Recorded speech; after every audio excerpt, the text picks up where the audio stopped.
Uma saudação a todos. Meu nome é Emerson Borges, sou bacharel em História e por mais de 20 anos fui ministro religioso. Sou o escritor desse livro, A Bíblia sob Escrutínio, e também sou o criador desse canal no YouTube, como do Instagram, da página no Facebook e do site Deuses e Homens. E hoje vamos falar sobre os 6 maiores equívocos que as pessoas cometem ao falar sobre a evolução. Quando o tema é os buracos negros, os estranhos hábitos sexuais dos insetos, ou se o que temos na geladeira causa ou não câncer, não tem polêmica. Quase todo mundo solta um "Uau, a ciência é fantástica, não é, minha gente?" Mas é falar na teoria da evolução de Charles Darwin e metade do público parece entrar em pânico. No modo, não é bem assim, minha gente. O fato é que Hollywood, os quadrinhos e os videogames também fazem um baita trabalho em deseducar as pessoas sobre a teoria mais importante da biologia.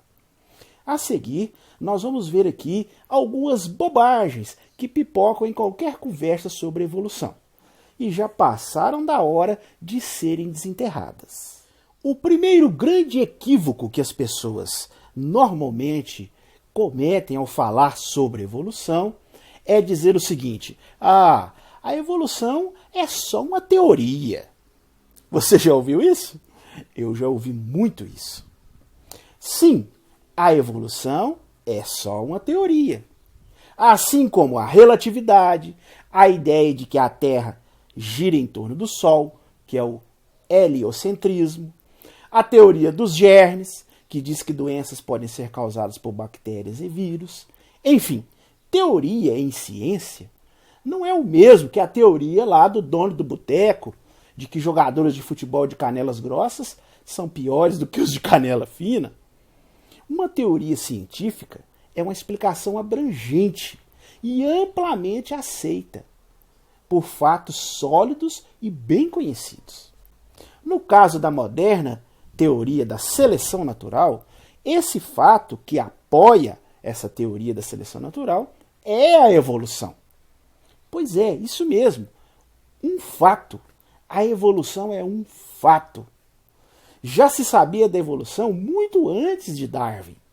A primeira teoria da evolução, o lamarckismo, surgiu no ano do nascimento de Charles Darwin, em 1809.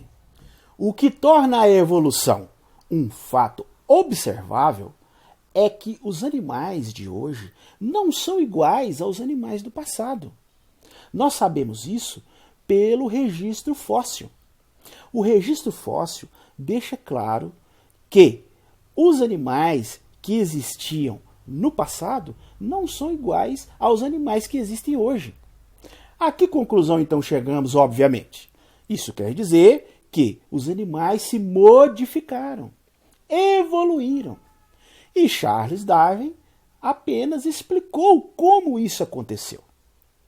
Outra variação desse argumento é dizer que evolução não é uma lei, como a da gravidade. Esse é outro grande equívoco. Leis, na verdade, são menores que teorias dentro do mundo científico.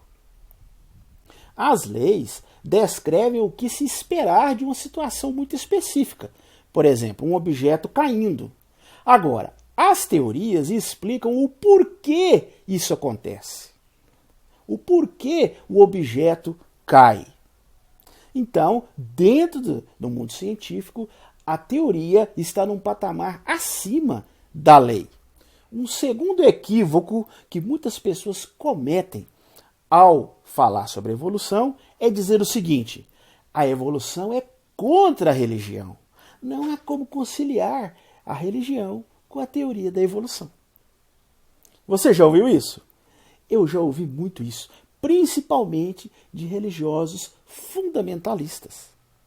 E realmente, se formos entender o relato de Gênesis de forma literal, palavra por palavra, e o resto da Bíblia também dessa forma, realmente vai entrar em contradição com a evolução.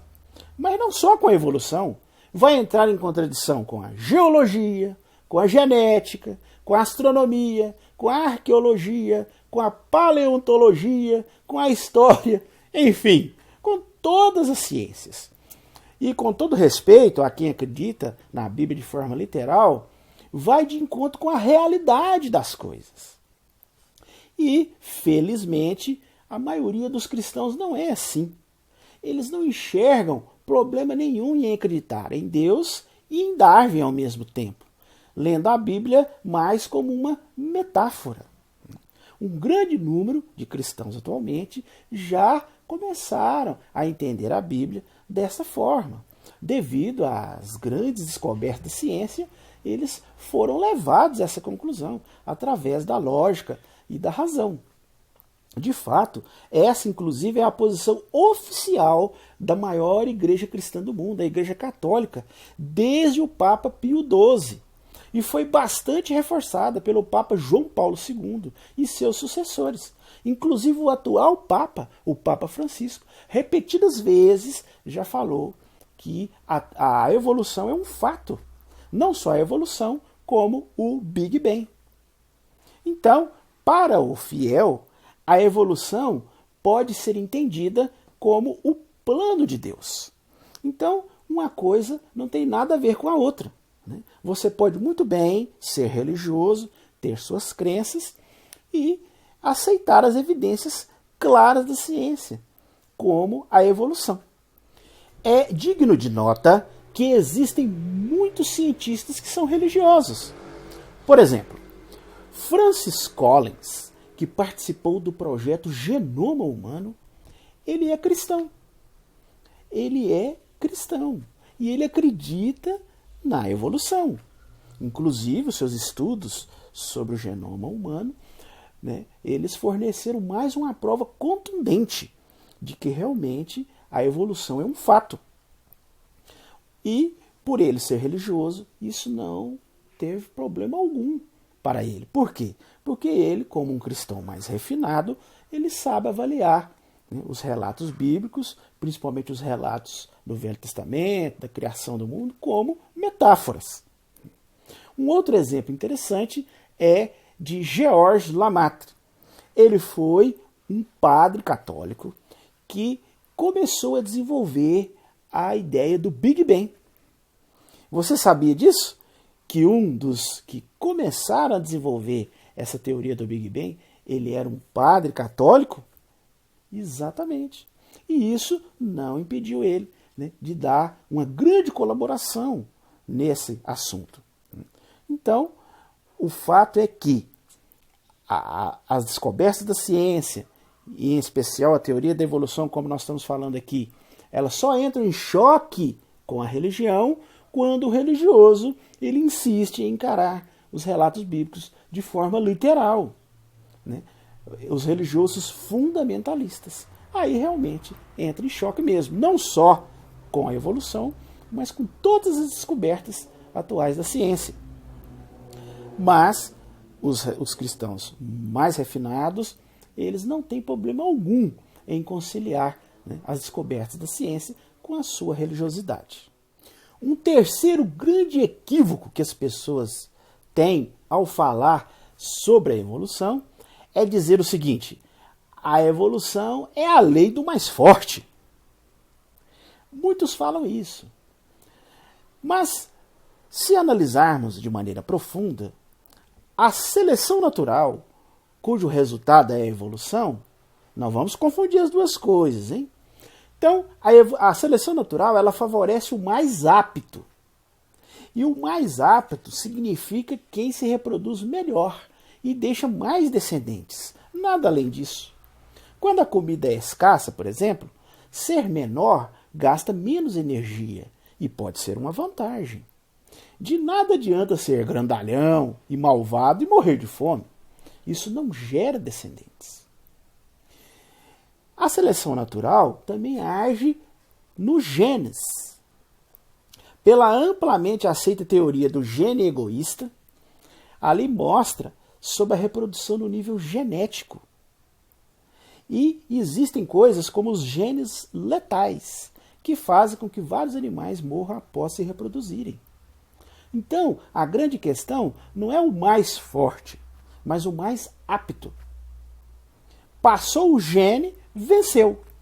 Essa é a ideia central da seleção natural, que age no processo da evolução. Um quarto grande equívoco das pessoas quando o assunto é evolução é o seguinte: eles dizem assim, organismos ficam mais avançados com a evolução. Muitos falam isso. Bem, será que é assim? A seleção natural pode fazer com que os organismos fiquem realmente mais avançados, por assim se dizer. Mas também ela pode fazer mal aos indivíduos. Ela pode fazer com que os indivíduos fiquem menos avançados, se isso ajudar os genes. A grande questão é isso, é a passagem dos genes. Ela não necessariamente leva os seres, né, a ficarem mais complexos, mais interessantes, mais bonitos, mais inteligentes. Né? Não existe plano na evolução. Animais que um dia foram capazes de voar, por exemplo, que é algo muito poético para nós, às vezes deixam de voar quando não existe mais essa pressão seletiva para que isso aconteça. Um caso muito interessante que ilustra isso é o dos tunicados. Sabe o que são os tunicados? São seres marinhos, às vezes bem bonitos, lembrando vasos de flores. Eles basicamente não têm cérebro ou órgãos dos sentidos e vivem como esponjas, né? Aqueles seres multicelulares mais simples que existem, fixos no solo marinho e filtrando plânctons. Só que eles têm um segredo, eles são parentes distantes de nós. Em seu passado evolutivo, eles se pareciam com peixes e tinham cérebros, nadando livremente. De fato, eles ainda são assim em sua fase larval, o que faz com que sejam chamados de animais que comem os próprios cérebros. No caso deles, a evolução decidiu que o cérebro era dispensável. O ser humano que se cuide, aliás. Desde a idade da pedra, o nosso cérebro vem diminuindo. Um quinto grande equívoco das pessoas, quando o assunto é evolução, é dizerem assim: alguns animais, incluindo o ser humano, pararam de evoluir. Nós hoje não corremos mais do leão e nem precisamos matar um mamute com a força dos próprios braços. Podemos passar o dia inteiro em frente à TV e ainda assim levar adiante os nossos genes. Sem essa pressão, será que a evolução parou? Enquanto algumas pessoas tiverem mais filhos que as outras, não. A evolução continua. Cientistas discutem em qual direção estamos evoluindo agora, com alguns apontando coisas como uma menopausa mais tardia. O que é certeza é que não estamos criando um cabeção alienígena de supergênio. Só seria assim se gente como Stephen Hawking e Neil deGrasse Tyson fossem os maiores ricardões do planeta. Um exemplo muito citado, né, sobre essa questão de parar a evolução são os ditos fósseis vivos. São bichos que praticamente não mudaram por milhões de anos. Mas o fascinante é que eles não mudaram justamente por causa da evolução. As mutações, elas acontecem o tempo todo. E se o bicho mantém a mesma forma, é porque a evolução está filtrando essas mutações por fora, evitando que o animal mude. Por isso é que não existe bicho mais ou menos evoluído. É aquela famosa frase: em time que está ganhando, não se mexe. O sexto e último equívoco que as pessoas normalmente cometem ao falar sobre a evolução, inclusive esse a gente ouve demais, é o seguinte: se o homem veio do macaco, por que ainda existem macacos? A gente ouve isso demais.